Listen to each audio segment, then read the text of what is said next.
all these things that seem obvious to the small number of people that follow this very closely will not really be captured.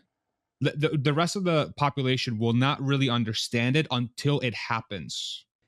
Now the car really learns by itself. So they cracked it actually. And now we see it, and it's gonna train and train and train. And it's so funny that people said, oh no, it's not, FSD12 isn't supported by hardware 4. I'm gonna cancel my order. 3 days later, they announced FSD12 will be working at, or they already did it with hardware 4. They're starting with hardware 3. You mean, sorry, FSD, no, 11.4.4 is on hardware 4. Yeah. Now. Yeah. Really? Yeah. Like this. And yeah, exactly.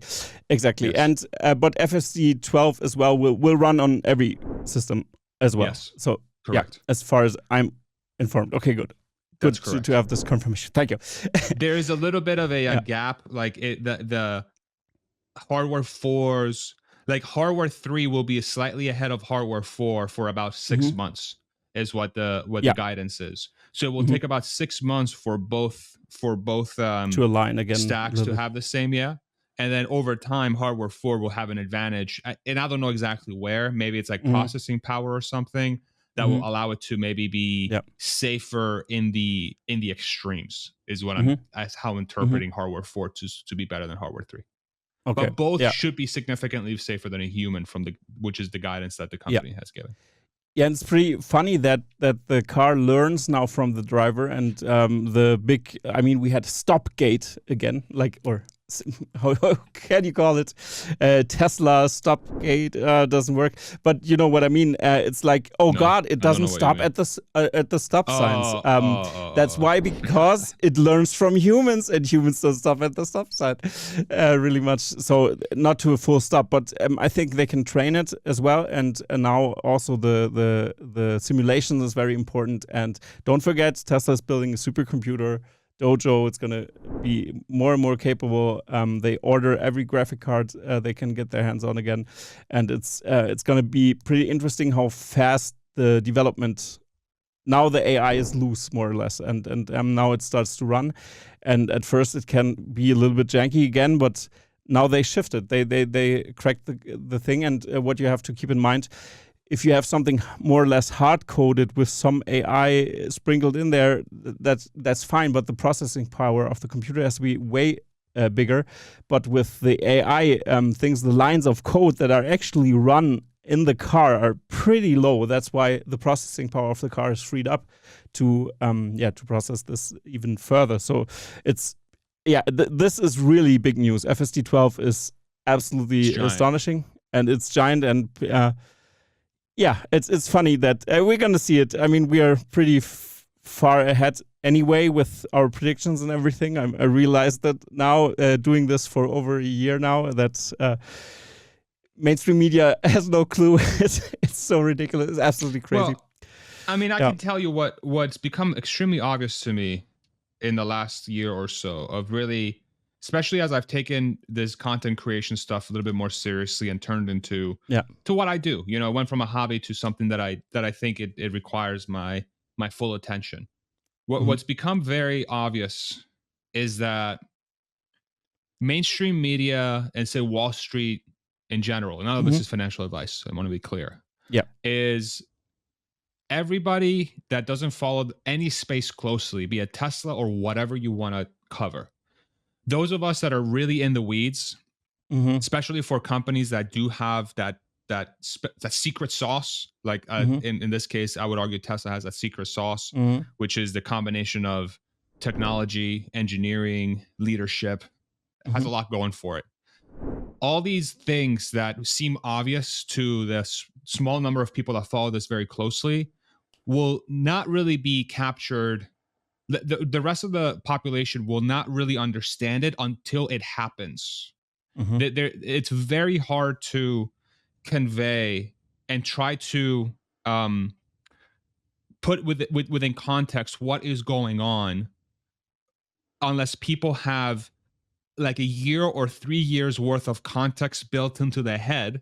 So when somebody's describing something that's happening, or something's being shown that is happening, all the context that allows somebody to build a foundation for that light bulb to go off to say, holy crap, this is a huge deal, doesn't exist. And that's where people that follow the story, like a story like Tesla very closely, they have an outsized advantage to understand some of these breakthroughs a little bit earlier. Now, I'm not saying that it's 100% guaranteed that's going to come to fruition, but in the likelihood that it does, the people that are not following this closely will be surprised by the development once it happens, versus everybody else that's followed this closer will be like, well, damn, we've been waiting for 5 years, about freaking time. And there's going to be a huge gap, right, in how people will feel. And then you think back to, when Tesla became consistently profitable at the end of 2019, Model Y became best-selling car in the world, Tesla started breaking records left and right, and the stock market went absolutely bananas with Tesla. Like the stock market and Wall Street were all acting very surprised, like in shock, like, wow, this is crazy. Can't believe this happened. We're like, Yeah. But everybody who followed it closer was like, well, come on. Like, we've been trying to tell you for God knows how many years. The same thing with FSD. And FSD to a greater degree, because Elon himself has been hyping this up more than usual for the last 5 years. So, but I just want to contextualize it, because I think that's an important thing to think through, and it's not that people are stupid. It's not that people are not paying attention. It's not that people are not, they're not smart enough to realize it. It's none of that. Is that just the nature of most of the people with anything that you are into? Most people are not into the thing that you're into. And so without that time to build a foundation, it's going to be very hard to realize some of these broader things that are happening. Yeah, totally. Because people have also lives and different interests, and it's hard to follow. It's hard to follow. I mean, we devote so much of our time with like us. Yeah, but there are a lot of those kind of people. That's why your channel is doing so great. So congratulations. There's a lot of losers out there. No. Please, audience, don't get your pitchforks out.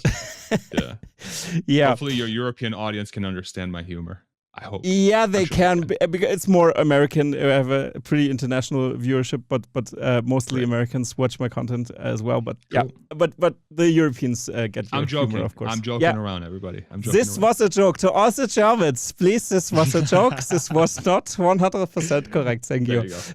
There you go. Yeah, talking about Germany, I just want to jump into this 1 second, because now we have to look at what the competition is doing. And in the International Automotive Fair, the IAA in Munich, it is right now. And Mercedes announced something. It's more or less a design concept. It's a concept car. Okay. But I just wanted to put it out there to see what Mercedes is putting their resources towards again, like Audi also does that. They had great concepts, of course, and Audi did even a better job, I think, than Mercedes. I think it looks horrible. I don't really like this RGB lighting gaming PCs. That's why I don't like these kind of cars anymore. And the range, I'm not sure about the range, but I think it was like somewhere up there of 600 kilometers, like 500 miles around that range or something.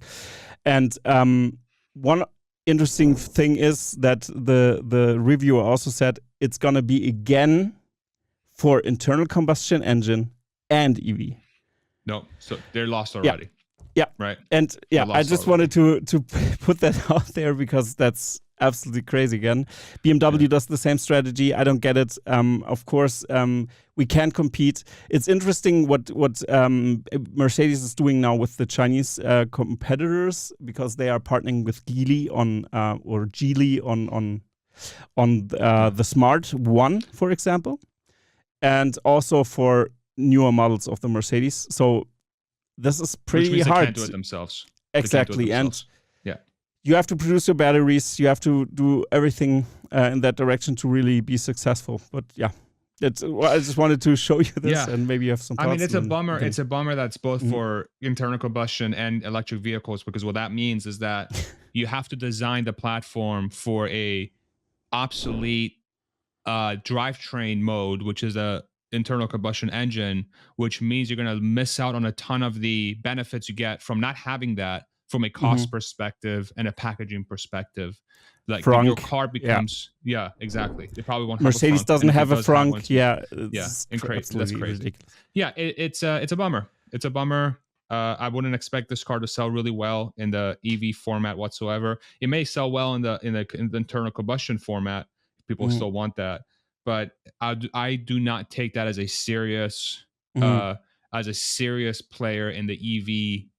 And it's so crazy to me that car companies are still coming out with these platforms that are shared between gas cars and EVs in 2023, going into 2024. They don't get it. Some of these players don't get it, and it's very unfortunate. But we'll see. I cross my fingers for Mercedes. But if this is what their plan is for the rest of their EV lineup, they're not going to be around for much longer, in my opinion. Yeah. Interesting. Yeah. I think. Unfortunately, I also think this way BMW also does the same strategy. But yeah,